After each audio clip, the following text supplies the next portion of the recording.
감사합니다. 참으로 예측할 수 없는 순간을 살아가지만 그 순간순간을 통해서도 하나님께서 우리를 인도하시고 또 하나님의 영원하신 뜻을 우리에게 허락하셨기에 믿음으로 그 뜻을 살게 하시니 감사합니다. 우리를 혼돈케 하고 또 우리를 미혹하게 하고 우리로 하여금 방어할 수밖에 없게 하는, 걱정할 수밖에 없게 하는 현실들이 수없이 있지만 그 과정 속에서도 오직 하나님의 뜻과 은혜를 바라며 그 뜻을 살게 하시고 그 은혜를 누리게 하시니 감사합니다. 아버지 하나님, 하나님께서 영원히 뜻하신 것을 그리고 영원히 그 뜻을 이루어 가시는 것을 믿는 저희들로 하여금 하나님의 뜻을 향해서 오롯이 서기에 부족함이 없도록 인도하시고 그 길을 행하여 가기에 아버지의 은혜와 아버지의 사랑을 날마다 체험하면서 기뻐할 수 있도록 도우시옵소서.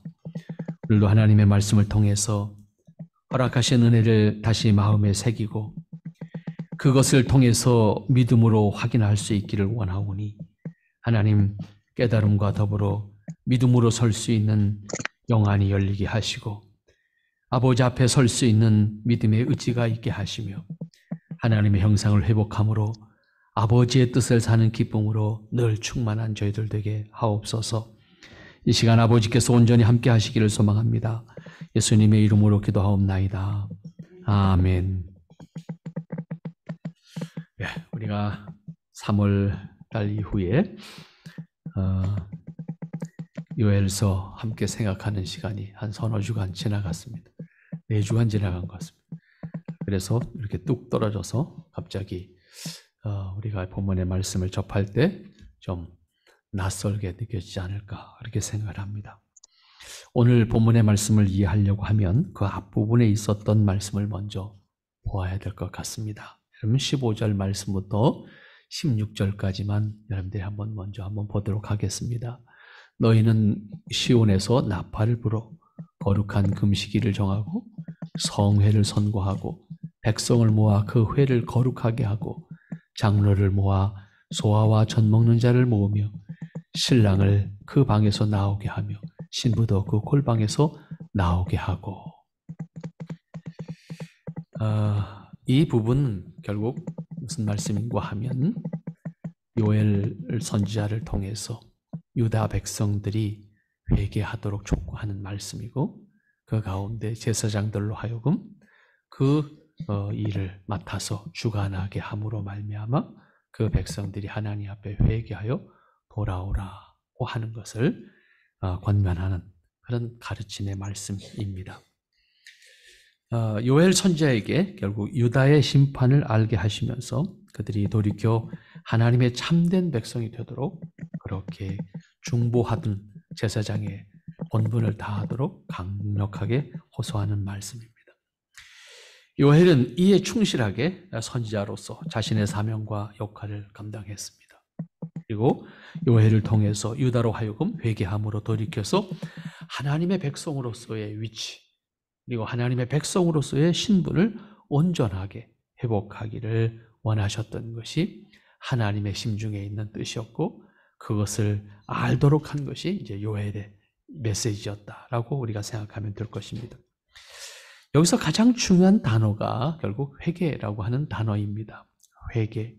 하나님은 회개와 함께 돌이켜서 하나님이 기뻐하시는 위치와 신분을 회복하도록 그 백성들이 그 신분과 위치를 회복해서 하나님 앞에 돌아오도록 그렇게 목적하여서 가르친 말씀이고 그 역할을 요엘에게 하도록 하신 것입니다. 그렇기 때문에 우리는 심판과 관련한 내용과 두려움보다 회개를 촉구하는 말씀에 귀를 기울여야 한다는 겁니다. 회개하라는 말씀에 귀를 기울여서 진정으로 돌이키는 자가 될 때 하나님은 오늘 표현하는 본문의 말씀이죠. 18절 말씀으로 와서 보면 자기 땅을 위하여 중심이 뜨거우셨다 그랬어요. 참 이 표현이요. 우리 마음 가운데 확 들어와서 이렇게 닿을 수 있어야 돼요. 하나님이 자기 땅을 위하여 그 마음이 뜨거워졌다는 얘기잖아요. 이 표현이. 이 표현이 우리에게 있어서는 감당할 수 없는 그런 표현이거든요. 하나님이 기쁜 마음으로 그 백성을 긍휼히 여기심으로 그 백성에 대한 사랑이 그의 마음이 뜨거워졌다라고 표현하고 있는 거예요. 이것을 통해서 오늘 18절 이후에 20절 말씀에서 하나님께서 유다 백성들에게 하나님의 마음을 전달하는 내용이 담겨져 있는 것이거든요. 그 첫 번째가 18절 말씀이에요. 그때에 여호와께서 자기 땅을 위하여 중심이 뜨거우시며 그 백성을 긍휼히 여기실 것이다. 제사장들의 회개와 중보하는 기도를 들으신 하나님께서 유다에 대한 입장을 밝히시는 미래적 표현이긴 하지만 이것을 볼 수가 있습니다. 제사장들의 회개와 중보하는 기도를 들으시고 하나님은 자기 땅을 위하여 중심이 뜨거우셨다. 우리말로 땅이라고 번역했습니다만은 다른 말로서는 나라라고 번역된 것도 있습니다. 어쨌든 땅과 나라 어떤 표현이 됐든 중요한 것은 뜨거워졌다. 이 뜨거워졌다는 단어가 우리는 지금 개역 성경을 쓰고 있습니다만은 개역 개정판, 우리 보통 일반 교회가 다 쓰고 있는 개역 개정판에 보면 뭐라고 번역되어 있냐면 극진히 사랑하셨다 이렇게 번역을. 극진히 사랑하셨다. 이 뜨거워졌다라고 하는 말을 극진히 사랑하셨다. 근데 다른 나라 말들도 대부분 그렇게 번역이 되어 있습니다. 극진히 사랑하셨다. 심히 사랑하셨다. 뜨겁게 사랑하셨다. 이런 표현으로 번역되어 있는 것이 대부분 다른 나라 말에 번역된 것을 볼 수가 있습니다.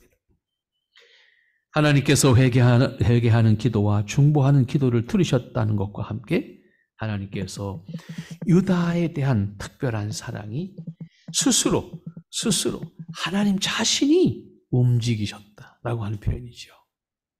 여기서 주의해야 될 것은 회개와 중보를 단순히 조건으로 제시한 것이 아닙니다. 아무리 미워도 내 새끼잖아요. 중요한 사실은 하나님께서 스스로 유다에 대한 사랑을 뜨겁게 확인하고 있는 말씀이다. 그 말이에요. 그래도 저들이 하나님 앞에 돌아옴에 대해서 하나님은 스스로 뜨거우신 거예요.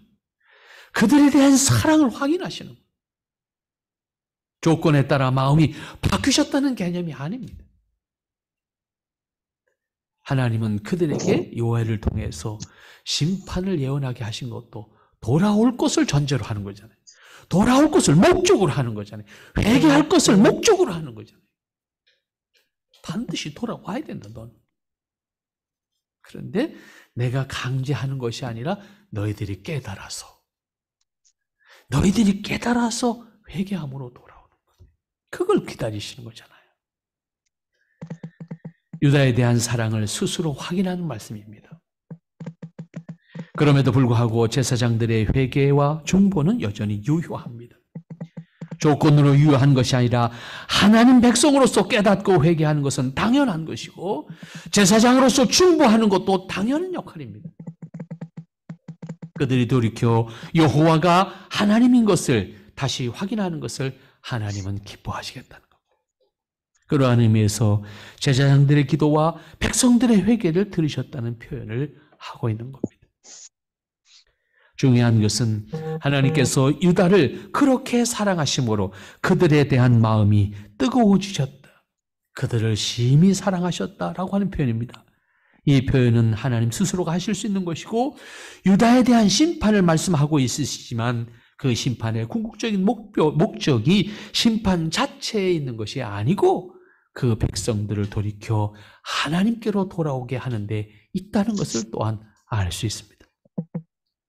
여기서 하나님께서 택하신 백성에 대한 뜻과 사랑을 포기하지 않으신다는 사실도 알 수가 있습니다.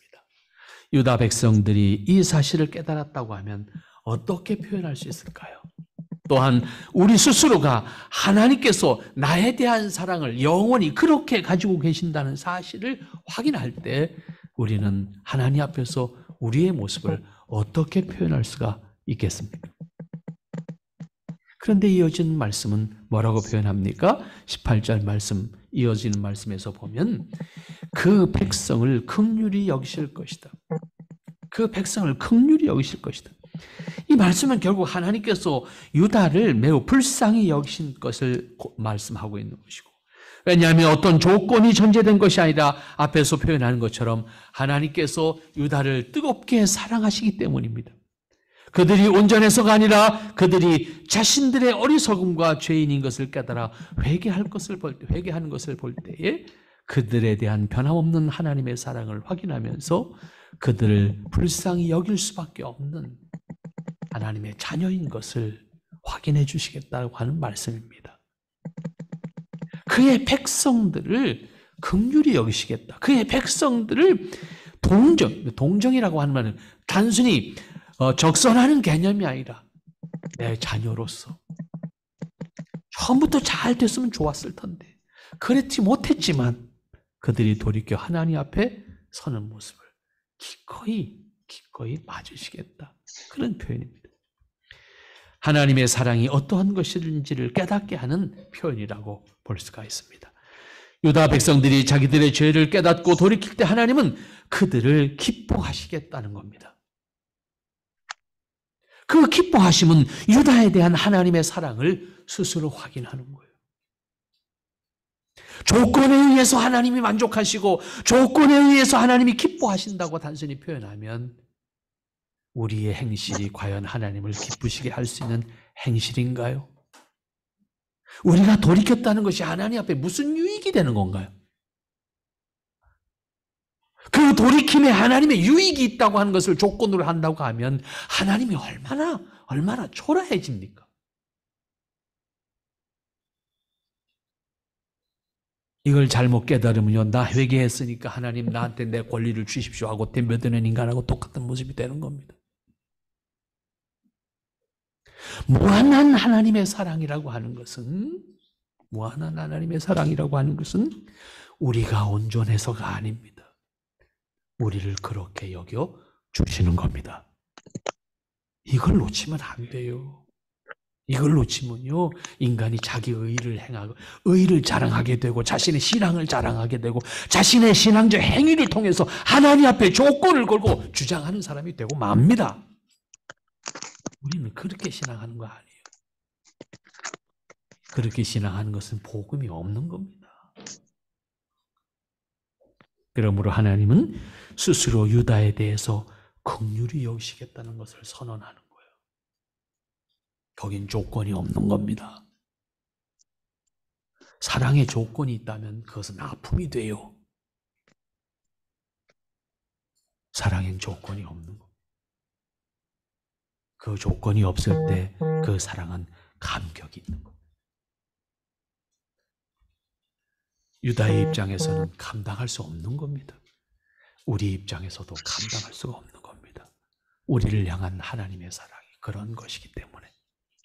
그래서 우리는 하나님 앞에서 늘 두 손 들고 돌이켜 회개하는 것밖에는, 돌이켜 감사한 것밖에는, 돌이켜 하나님의 뜻을 기뻐하는 것밖에는 우리가 할 수 있는 것이 없다는 겁니다. 이 사실을 깨우쳐 우리에게 교훈은 말씀으로 18절을 이해하시면 좋겠습니다. 그 다음 19절 말씀 봅니다. 여호와께서 그들에게 응답하여 이르시되 내가 너희에게 곡식과 새 포도주와 기름을 주리니 너희가 이로 인하여 흡족하리라. 내가 다시는 너희로 열국 중에서 욕을 당하지 않게 할 것이다. 유다 백성들에 대한 약속입니다.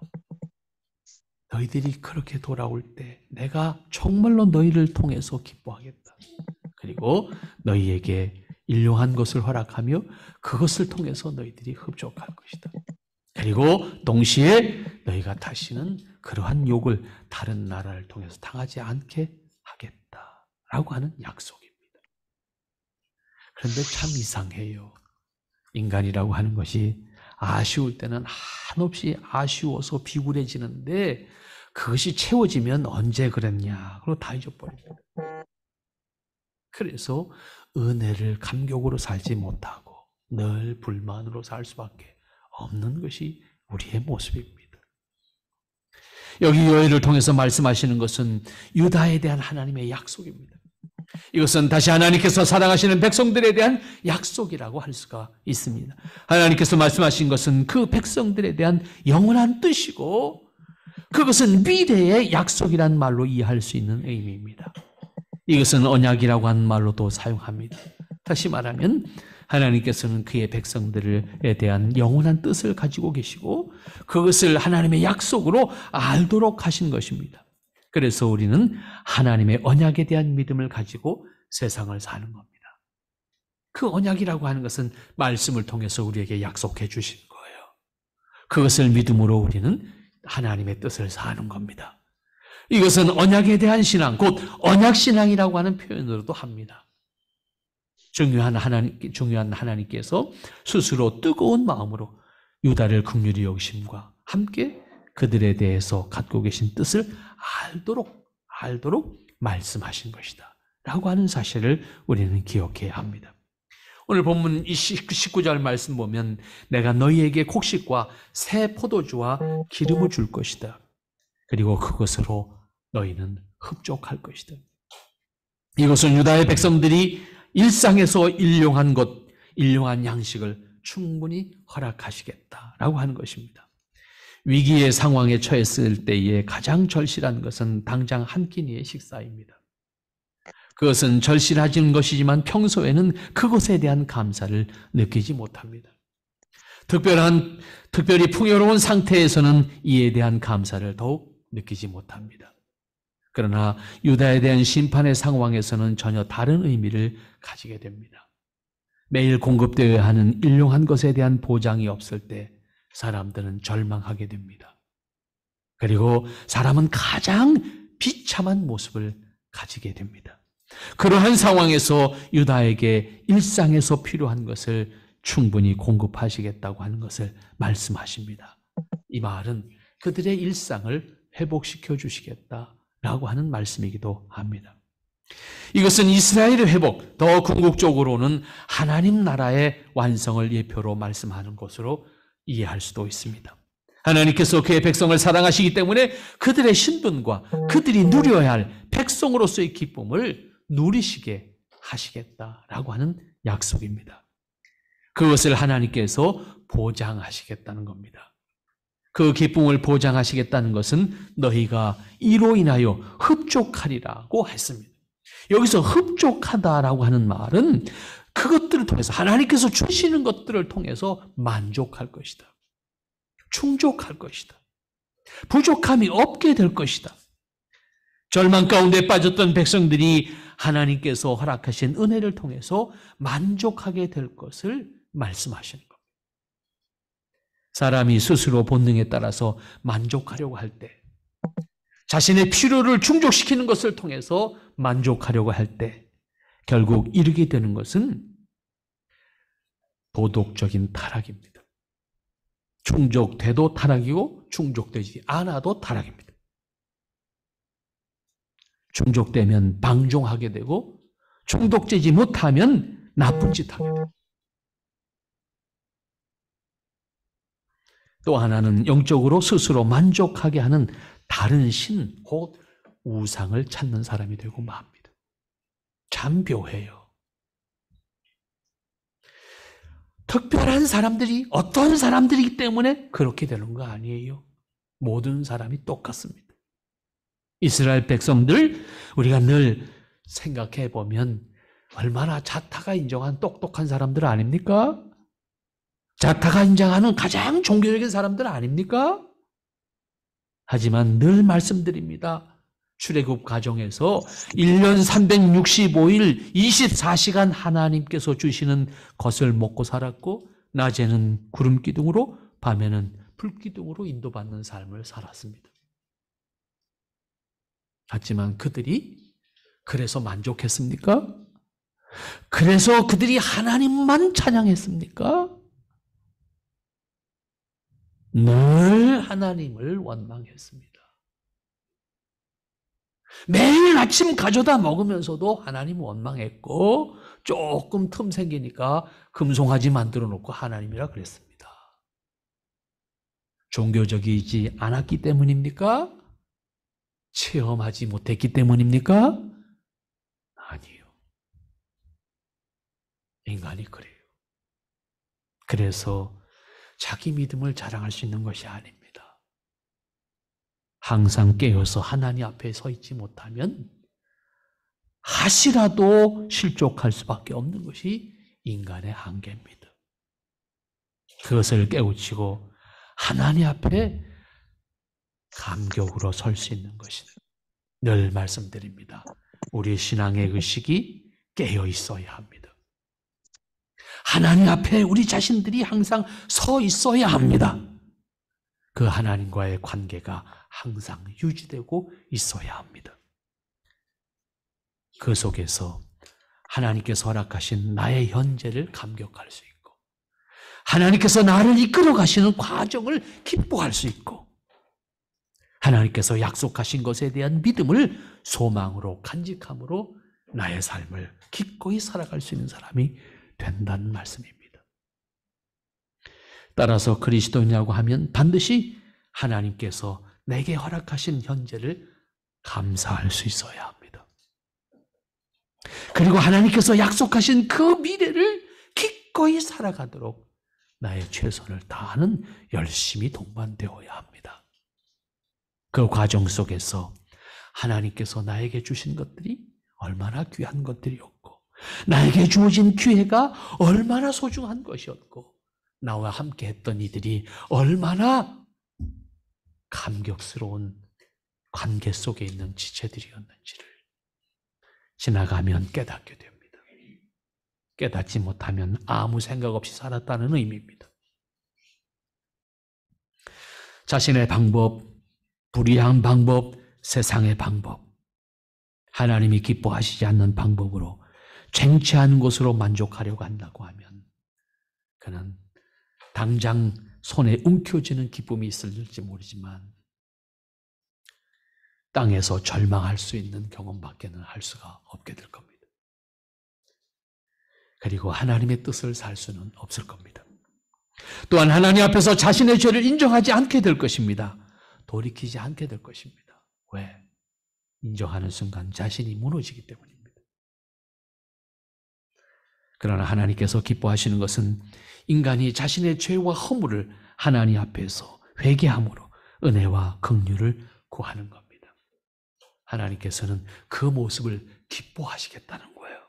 그 모습을 보면서 하나님은 뜨거워지시는 것을 스스로 표현하고 계십니다. 그렇게 될 때 자신을 향한 하나님의 뜨거운 사랑을 우리도 깨닫게 된다는 사실입니다. 내가 다시는 너희를 열국 중에서 욕당하지 않게 하겠다 말씀하십니다. 영원한 하나님께서 영원히 그의 백성들에 대한 약속입니다. 하나님께서 유다에 대한 자신의 마음을 전달하시는 것입니다. 이것은 동시에 하나님의 백성들에 대한 영원한 약속입니다. 하나님의 백성이 결코 굴욕을 당하지 않게 하시겠다라고 하는 것인데 그것은 하나님의 자존심 때문입니다. 하나님의 자존심 때문입니다. 그런 의미에서 우리는 하나님의 사랑을 결코 포기할 수 없는 사람들이기도 합니다. 하나님은 하나님의 명예를 걸고 하나님의 이름을 걸고 우리를 사랑하시고 우리를 지키시겠다는 거예요. 우리가 어떻게 하는 행동 하나 보고 거기에 따라서 마음이 왔다 갔다 하는 하나님이 아니고 하나님의 이름을 걸고 내 백성을 지키시겠다는 거예요. 우리에 대한 약속입니다. 하나님께서 우리에게 허락하신 은혜가 무엇인지를 이 한마디의 말씀을 통해서 우리는 확인할 수 있어야 됩니다. 하나님의 백성이 패역함으로 그들에 대한 심판을 하나님 자신이 행하실 때 심히 마음이 아프시기 때문에 하나님은 그 백성에 대한 하나님의 뜻을 전달하는 겁니다. 스스로 다짐합니다. 너희는 내가 결코 버릴 수 없는 자들이에요. 결코 열국 중에서 다시 욕을 당하지 않게 할 거예요. 그건 내 명예야. 여러분, 적어도 우리는요, 하나님의 자녀라고 하는 신분이 그러한 의미에서 보장된 겁니다. 이 신분을 여러분 분명히 확인하는 가운데 우리 역시 똑같은 입장이 돼야 돼요. 하나님이 하나님의 명예를 존중함으로 스스로 그 명예를 포기할 수 없기 때문에 우리를 사랑하신다면 우리는 그 사랑을 받은 사람들로서 하나님의 이름에 누가 돼서는 안 된다는 것도 우리의 도리입니다. 그게 성도의 모습입니다. 그것이 그리스도인이 세상에 살아가는 모습이어야 하는 거예요. 하나님의 사랑만 말하고 우리 자신들이 하나님의 사랑을 받은 사람들로서 하나님의 이름에 누가 된다면 우리가 말하는 것만큼 하나님께 욕되는 결과가 되지 않겠습니까? 하나님 앞에서 기꺼이 하나님을 기뻐할 수 있는 우리 자신이 되도록 하십시다. 그 다음 20절 말씀 봅니다. 내가 북편 군대를 너희에게서 멀리 떠나게 하여 메마르고 적막한 땅으로 쫓아내리니 그 전군은 동해로 그 후군은 서해로 들어갈 것이라. 상한 냄새가 일어나고 악취가 오르리니 이는 큰 일을 행하였음이니라. 하나님 스스로가 약속하신 것과 더불어서 하나님 스스로의 뜻에 대해서 분명히 알게 하시는 선언입니다. 결국 이 말씀은 유다에 대한 심판의 도구로 사용하시겠다고 했던 상징적인 표현, 우리가 1장서부터 시작했던 메뚜기 재앙이지요. 그 메뚜기 떼에 대한 이야기라고 생각할 수가 있습니다. 하나님께서 메뚜기 떼로 표현했던, 즉 유다와 이스라엘 주변의 강대국으로서 유다와 이스라엘의 심판의 수단으로 사용하시는 나라들, 아람, 당시에 강력한 나라 아람과 바벨론과 아수르와 그리고 남쪽에 있었던 애굽을 지칭하는 표현입니다. 이러한 나라들에 대한 하나님의 뜻을 밝히고 있는 겁니다. 여기서 알 수 있는 것은 이스라엘과 유다를 멸망시킨 나라들이 분명히 강력한 힘으로 그 역할을 감당했지만 그렇다고 그 나라들이 하나님의 백성들보다 우월하거나 영원할 수 있도록 하나님께서 보장하시는 것이 아니다는 겁니다. 그 나라들은 단지 하나님의 뜻을 이루는 도구로 사용될 뿐이고 그 사실을 분명하게 확인하지 못하면 오히려 오해할 수 있는 여지가 남게 됩니다. 많은 사람들이 착각하기 쉬운 것이 세상에서 강한 것이 승리하고 강한 것이 영원할 것이라고 생각합니다. 그러나 어떤 것도 하나님의 뜻을 이루는 도구일 뿐이지 그것 자체가 영원한 것이 아니라는 겁니다. 하나님이 여기서도 같은 의미로 말씀하십니다. 내가 북편 군대를 너희에게 멀리 떠나게 하며 메마르고 적막한 땅으로 쫓아낼 것이다. 여기서 북편 군대는 메뚜기 떼로 표현한 아람과 바벨론과 아수르입니다. 이 나라들 모두 이스라엘 주변에서 항상 강력한 힘으로 괴롭혀온 나라들입니다.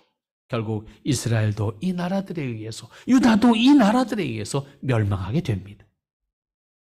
이 나라들은 이스라엘로부터 멀리 떨어지게 하겠다고 하는 것인데 결국 그들로 하여금 이스라엘을 더 이상 지배하지 못하게 할 것이다.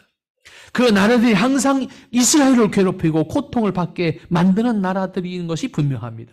그런데 그 나라들을 어떻게 하겠다고요? 메마르고 적막한 땅으로 쫓아내겠다. 하나님께서 필요할 때 심판의 도구로 사용하셨지만 그렇기 때문에 그들이 영원할 수 있는 것이 아니고 그들이 득세한 것도 아니라고 하는 말씀입니다. 그 나라들은 하나님의 필요를 채우는 심판의 도구로서의 역할을 할 뿐이고 그들이 하나님의 보호를 받거나 그들의 신분이 보장되는 것이 아니라고 하는 것입니다.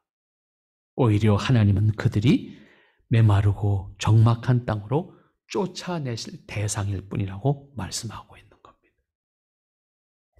그 나라들은 사방으로 쫓겨날 것인데 어떤 모습으로 쫓겨났다고 표현했습니까? 상한 냄새가 일어나고 악취가 오를 것이다.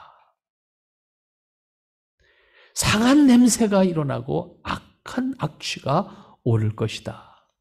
이렇게 표현하고 있습니다. 이것은 그 나라들이 메뚜기를 비유로 설명하는 표현이라고 볼 수가 있겠습니다. 이것을 기억하면서 본문을 읽어보면 쉽게 이해가 됩니다.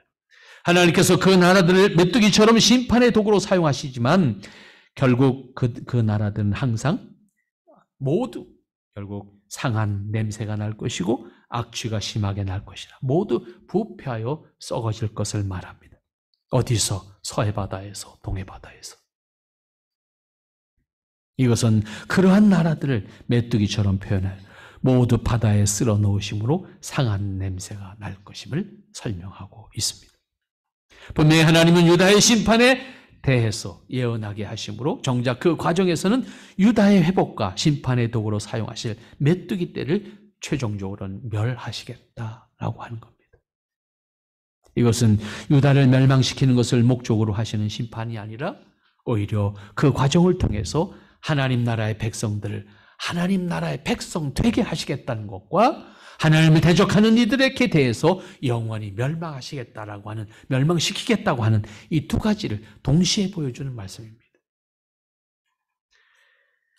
그러면서 마지막 20절 끝머리에서 그렇게 표현합니다. 이는 큰 일을 행하셨음이니라.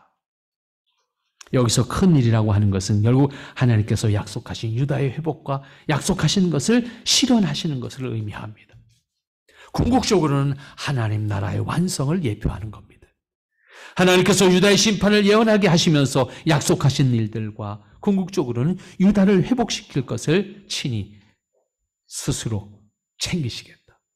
그리고 그것을 하나님께서 하나님의 명예를 걸고 그렇게 하시겠다라고 하는 선언입니다.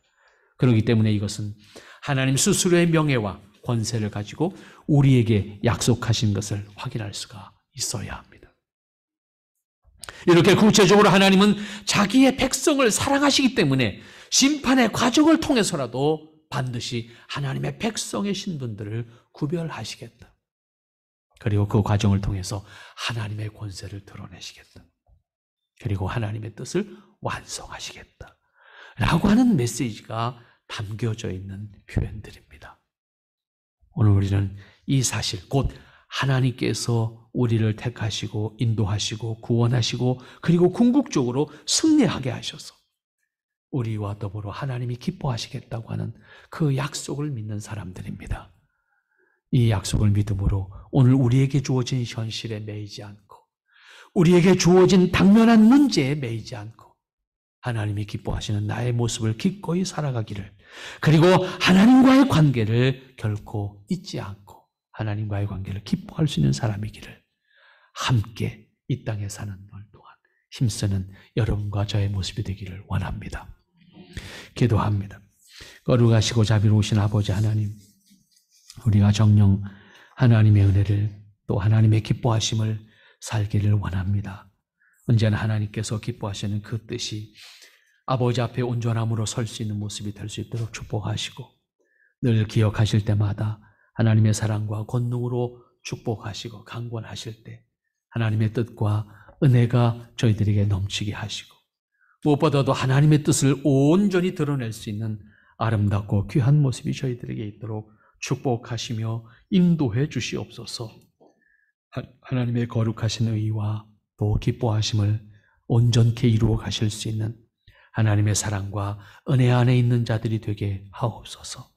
우리의 부족한 모습, 우리의 연약한 모습이지만 하나님의 뜻을 사는 기쁨과 더불어서 하나님의 은혜를 온 천하에 드러낼 수 있는 아름다운 믿음의 삶이 되도록 하나님 우리를 살피시고 간섭하시고 인도하시고 또 우리가 어디에 있든지 동행하여 주시옵소서.